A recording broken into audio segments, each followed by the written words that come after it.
Hi, summer வந்தாச்சு. Summer கூடவே chicken pox and heat stroke. Off லேட்டா there's a lot of chicken pox cases being reported.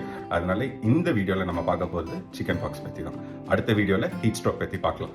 மறக்காம வீடியோவை follow பண்ணுங்க, subscribe to our channel and also share it with your friends. First chicken pox. Chicken பாக்ஸ்னா என்ன? Chicken pox வந்து ஒரு viral infection. It is caused by the virus varicella zoster. ஓகேங்களா? So இதெல்லாம் தெரிஞ்சு நம்ம என்ன பண்ண போகிறோம்? சிக்கன் பாக்ஸ் வந்தால் அதுக்கான அறிகுறிகள் என்ன? ஸோ சிக்கன் பாக்ஸ்க்கான அறிகுறி என்ன? ஜுரம். நல்லா கொதிக்க ஜுரம் அடிக்கும், விடாமல் ஜுரம் அடிக்கும். பேராசிட்டமால் சாப்பிட்டா மட்டும்தான் ஜுரம் குறையும். அதுக்கப்புறம் திருப்பி ஜுரம் ரெக்கர் ஆக ஆரம்பிச்சிடும். ஜுரத்து கூட சேர்ந்து severe body pain, severe tiredness. அது இல்லாமல் உடம்புல கொப்பளம் வர ஆரம்பிக்கும். ஃபர்ஸ்ட் மெயினாக செஸ்ட்டில் கொப்பளம் வரும், அதுக்கப்புறம் கழுத்து, முதுகு அப்படின்னு கொப்பளம் வர ஆரம்பிக்கும். அடுத்த நாள் வர கொப்பளத்துக்குள்ள தண்ணி ஃபில் ஆக ஆரம்பிக்கும், தண்ணி ஆட்டோமேட்டிக்காக பிரேக் ஆக ஆரம்பிக்கும். இது எல்லாமே சிக்கன் பாக்ஸ்க்கான அறிகுறிகள். இதை எல்லாம் உங்களுக்கு இருக்கு அப்படின்னா கட்டாயம் உங்களுக்கு சிக்கன் பாக்ஸ் தான் வந்திருக்குன்னு அர்த்தம். சிக்கன் பாக்ஸ் அப்படின்னு தெரிஞ்சிருச்சு அப்படின்னா அடுத்த 2 வாரத்துக்கு நம்ம வீட்டுக்குள்ளேயே தான் இருக்கணும். முடிஞ்ச அளவுக்கு ஒரே ரூம்ல இருங்க.